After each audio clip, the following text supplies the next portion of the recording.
کیا آپ جانتے ہیں قرآن کریم کی ایک آیت ہمیں ایک اہم نحوی قاعدہ سکھا دیتی ہے۔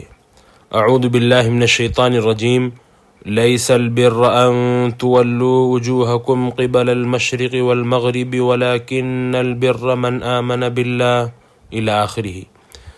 سوال یہ ہے البرہ پر فتح کیوں آیا، حالانکہ لیسا تو اسم کو رفع اور خبر کو نصب کرتی ہے، تو یہاں راز کیا ہے؟ یہاں البرہ خبر لیسا ہے اور ان تولو اسم لیسا۔ آئیے اس نحوی قاعدے کو آسان انداز میں سمجھتے ہیں۔ بسم اللہ الرحمن الرحیم۔ آج کے درس میں ہم انشاءاللہ افعال ناقصہ کے اسم اور خبر کی تقدیم و تاخیر کو سمجھیں گے، یعنی کن صورتوں میں افعال ناقصہ کے اسم کو مقدم لانا ضروری ہے اور کن صورتوں میں خبر کو اسم پر مقدم لانا ضروری ہے۔ چلیے پہلے خبر کو اسم سے پہلے لانے کی صورتوں کو جان لیتے ہیں۔ خبر کو اسم سے پہلے لانا ضروری ہے تین صورتوں میں۔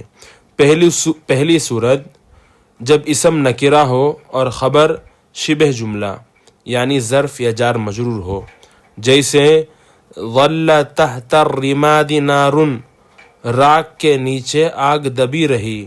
اس جملے میں اسم نکرہ ہے اور خبر شبہ جملہ، لہذا خبر کو اسم پر مقدم کرنا ضروری ہے۔ اس جملے کی نحوی ترکیب جان لیتے ہیں۔ ظل فعل ناقص ہے، تحت الرماد مضاف مضاف الیہ مل کر خبر مقدم، نار یہ اسم مؤخر ہے۔ دوسری صورت جب اسم میں کوئی ضمیر ہو جو خبر کی طرف لوٹ رہی ہو، جیسے صار لکل فریق نجومہ، ہر ٹیم کے اپنے ستارے ہو گئے۔ اس جملے میں اگر آپ غور کریں گے، سارا کا جو اسم ہے یعنی نجومہ، اس میں ایک ضمیر ہے جو لوٹ رہی ہے کل فریق خبر کی طرف، لہٰذا اس صورت میں اسم کو مؤخر کرنا اور خبر کو مقدم کرنا واجب ہے۔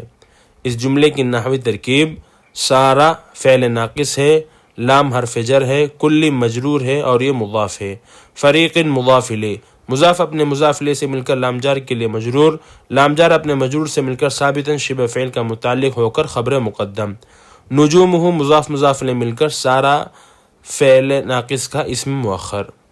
تیسری صورت جب خبر ان اسماء میں سے ہوں جن کے لیے صدارت جملہ حاصل ہو، یعنی خبر ان اسموں میں سے ہو جو ہمیشہ جملے کے شروع میں آتے ہیں، جیسے اسماء استفہام اینا، کیفا، کم وغیرہ۔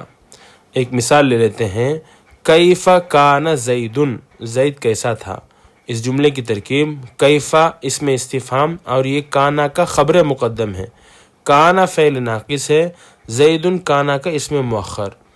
دوسری قسم افعال ناقصہ کی خبر کو مقدم کرنا جائز ہے دو صورتوں میں۔ نمبر ایک جب خبر مفرد ہو، جیسے لیس البر ان تولوا وجوہکم۔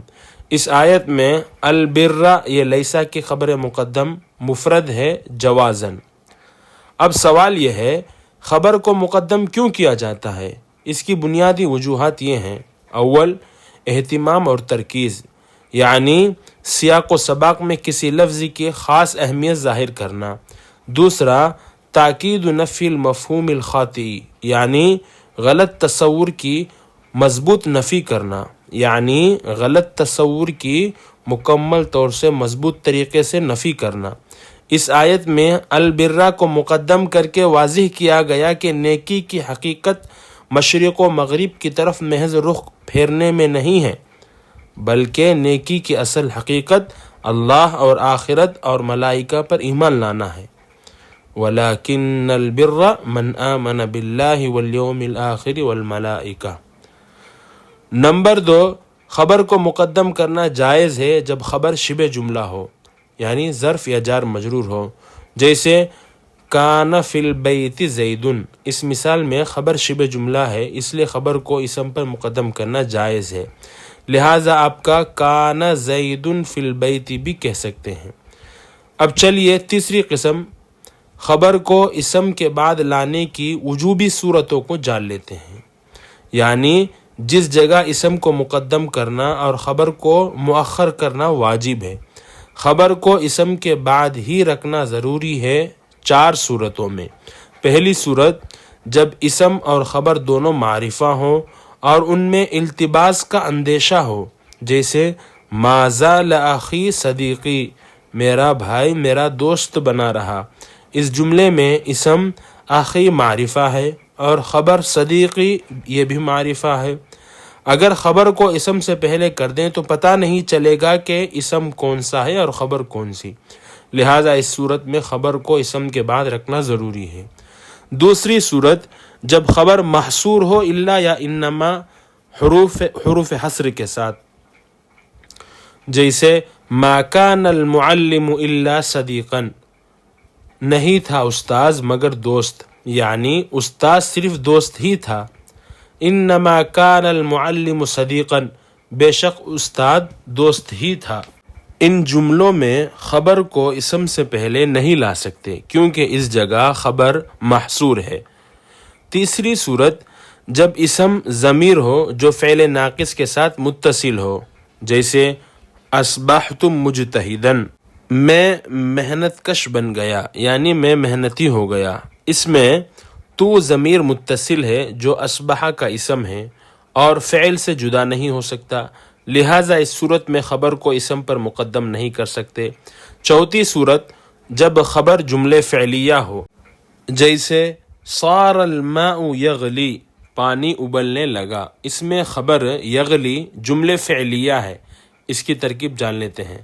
یغلی فعل ضمیر ہوا فاعل، فعل اپنے فاعل سے مل کر جملے فعلیہ خبریہ ہو کر سارا کی خبر، سارا اپنے اسم و خبر سے مل کر جملے فعلیہ ناقصہ ہوا۔ خلاصے درس یہ ہوا کہ افعال ناقصہ میں اسم اور خبر کی ترتیب کے حوالے سے 3 قسم کے احکام ہیں۔ اول، خبر کا اسم پر مقدم ہونا ضروری ہے 3 صورتوں میں۔ نمبر 1 صورت جب اسم نکرہ ہو اور خبر شبہ جملہ۔ نمبر 2 جب اسم میں ضمیر ہو جو خبر کی طرف لوٹ رہی ہو۔ نمبر 3 صورت جب خبر ان اسماء میں سے ہو جن کے لیے صدارت جملہ حاصل ہو، جیسے اسماء استفہام وغیرہ۔ دوسری قسم خبر کو مقدم کرنا جائز ہے جبکہ خبر مفرد ہو یا خبر شبہ جملہ۔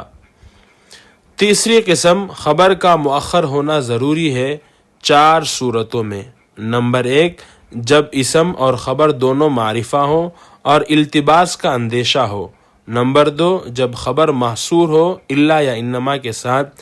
نمبر 3 جب اسم میں اسم ضمیر متصل ہو۔ نمبر 4 جب خبر جملے فعلیہ ہو۔ یاد رکھیں اصل ترتیب اسم پہلے اور خبر بعد میں ہے، مگر ان صورتوں میں ترتیب بدل جاتی ہے۔ امید ہے کہ بات مفید لگی ہوگی، اگر فائدہ ہوا تو آگے شیئر کریں۔ واللہ اعلم بالصواب وصلی اللہ علی محمد۔